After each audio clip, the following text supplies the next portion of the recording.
The Israeli-Palestinian conflict often produces violent footage, like this controversial clip from Hebron in March 2016, when an Israeli soldier shot already wounded 21-year-old Abed el-Fattah el-Sharif in the head, shortly after el-Sharif stabbed an Israeli soldier.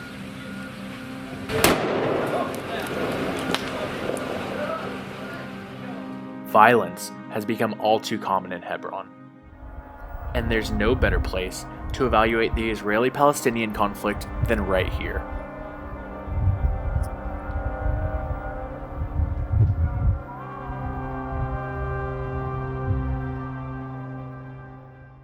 Hebron is founded where Abraham and his family are believed to be buried.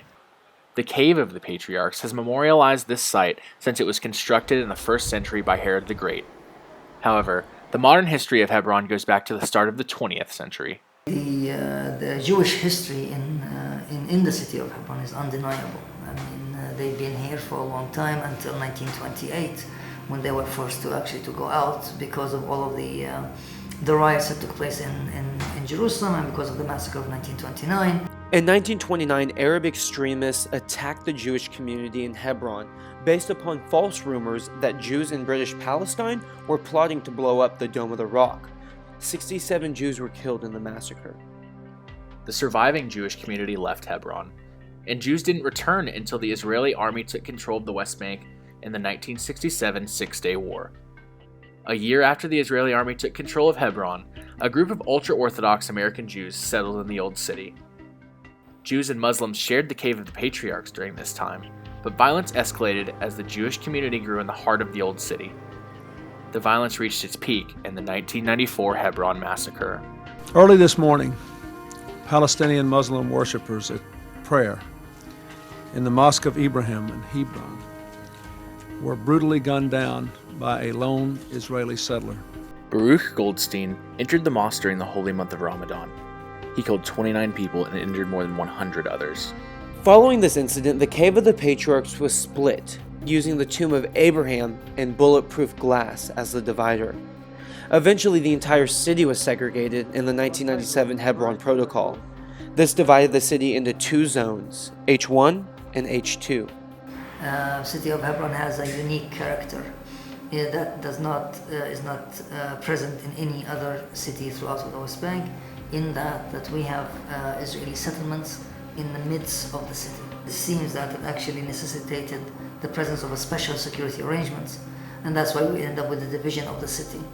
About H1, in which that it functions as Area A, because the Palestinian security and social services are provided, and H2, in which that for the most part it functions like Area B, in which that the Israelis are in control of the security. Segregation has made life incredibly difficult for both the Israelis and the Palestinians, and the unique living situation has produced waves of violence over the past 20 years.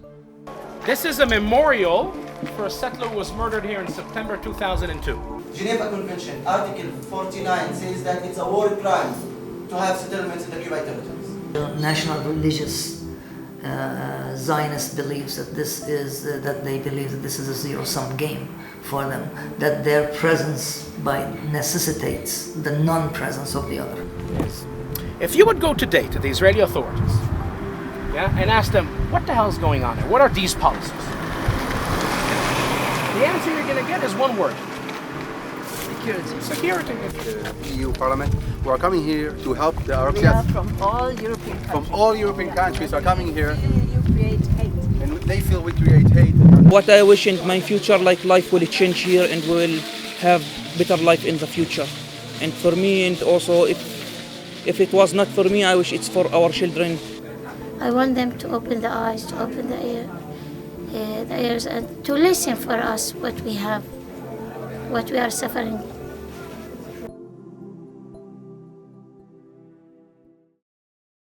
There are many problems that challenge Palestinian life here in Hebron, but perhaps the most prevalent is the closure of Shahada Street.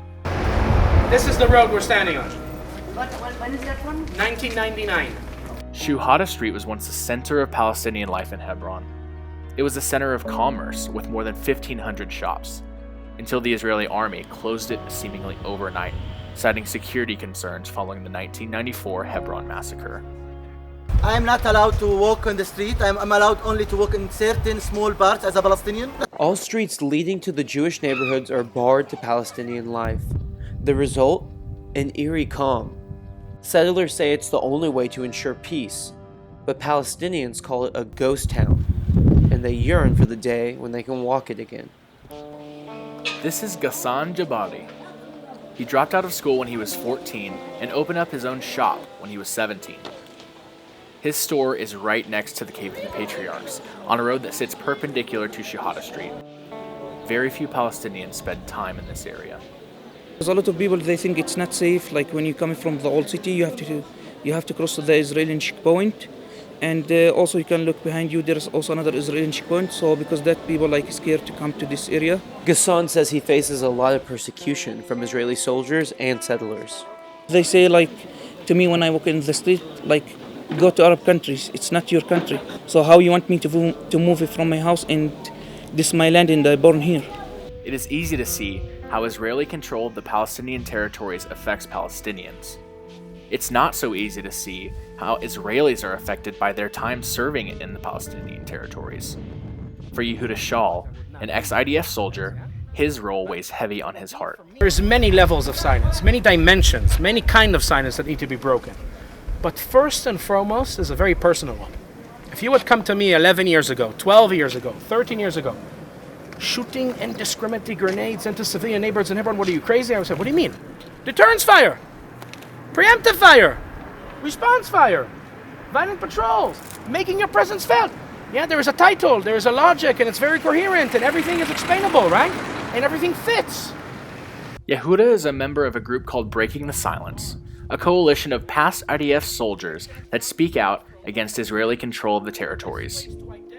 But this story also has another level of silence. Call it the silence of media, of society, of government, of military, I don't know who you want. But look, for almost 4 months, almost every day, we were firing here dozens of grenades into these neighborhoods.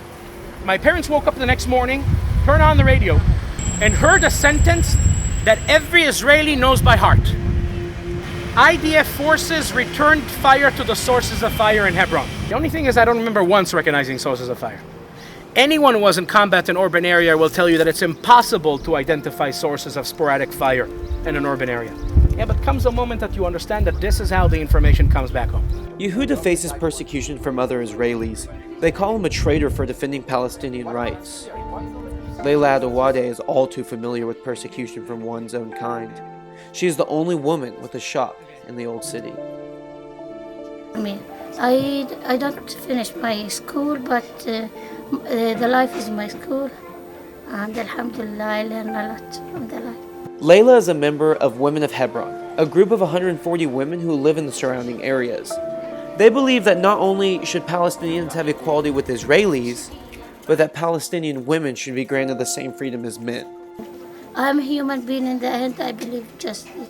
I can pray, I can fast, I can do all the stuff, but if it's in Quran, I am not allowed to sit with men. I will break this and I will do it. I don't know. I feel I'm شو معنى تحدي? Challenge. I feel I'm more challenged. We are human beings. We are not terrorists. We're never born terrorists. We are never born terrorists. Leila's belief was echoed by many Palestinians we spoke to. But what pushes someone to desperate acts of violence? Israel justifies their presence in the Palestinian territories by legitimate security concerns. But could the heavy presence of the Israeli army be contributing to the attacks they suffer? This is Issa Amaru. He's the leader of Youth Against Settlements, a local NGO that films IDF activity near Shahada Street to provide evidence for court cases against Palestinians. The water, the electricity, all the small details in my life are controlled by a very aggressive occupation. Issa has witnessed many of Hebron's ugliest moments firsthand, and yet he has never resorted to violence. The situation is pretty bleak for Palestinians in Hebron. Hamed has worked for international organizations and local NGOs in Hebron for years, and he's even created his own NGO. He's become skeptical about the capacity of international organizations to create the change that is needed.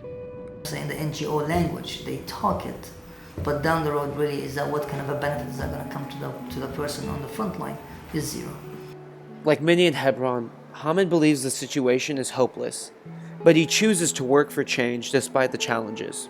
If you look at the bigger picture, you will definitely see that the whole thing is black. We are going to go to hell, basically.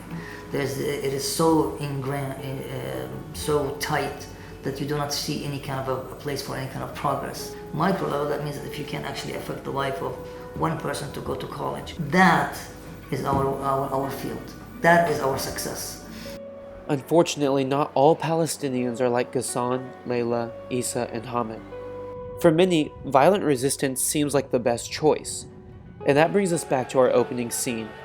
The video showing El Sharif's execution drew outrage and forced many Israelis to grapple with Israeli identity, the nature of the IDF, and the treatment of Palestinians.